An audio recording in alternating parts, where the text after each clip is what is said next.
Fyter Fest. On June 29th, CEO Fighting Game Championships. It's an annual video game tournament. And I'm sure if you've seen the Fyter Fest trailer that Kenny Omega is responsible for, you'd know that this is a ambitious, daunting task ahead of us, but we're partners. So I'm excited to fully get behind this and support it. Kenny is pretty competitive in the esports world. He's incredibly good at that and talented, and that's a whole audience and family that he has that I'm excited for us to, kind of reach out and be involved with ourselves. You're gonna have all types of individuals there from the esports world who perhaps aren't into professional wrestling, or perhaps were into professional wrestling at one time, and maybe we could sway them back into the fold. I think that's the best, when you have that objective viewpoint. You can really tell, hey, how you're doing. Did you enjoy the show? What worked, what didn't? I think there's also a lot of crossover. It's a fighting game tournament, celebrating fighting games, and here's professional wrestling, violent, and a fighting game right in front of you.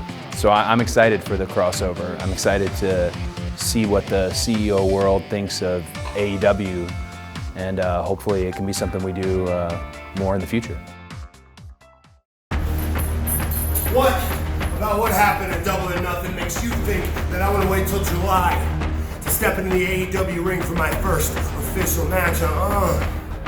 Did I just stroll back into the professional wrestling world? No. I Shawshank Redemption out of that, and I've been on a full sprint ever since, so we're gonna do it fast.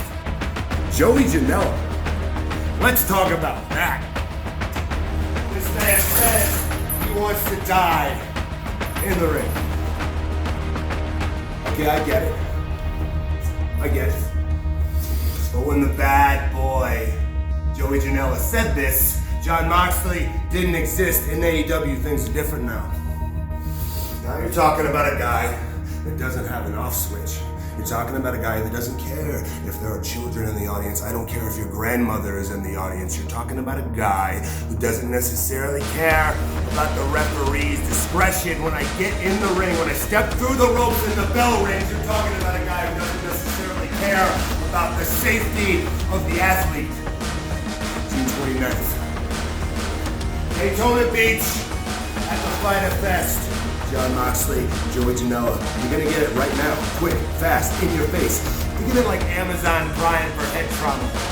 When you sign that contract for June 29th, Joey, you become my enemy for the duration. So take it from me. From one guy who gives zero to another. Choose your words carefully, my friend. And make sure you're sure if you want to become my enemy.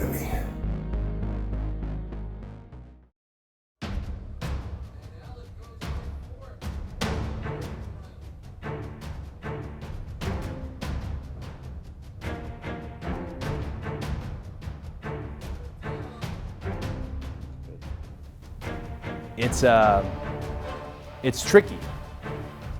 Taking high-profile singles, kind of sandwiched in between, what happened at Double or Nothing, and a real grueling and emotional, very demanding match that I had with my older brother Dustin, and knowing that 2 weeks after Fyter, it will be myself teaming up with my brother against the best tag team in the world, that being the Young Bucks. So it's a tricky position, but Darby Allin fits the mold. He fits the AEW mold. We use the word fresh. I'm not concerned. Again, it's Cody. He does the work. He does everything that he possibly can do.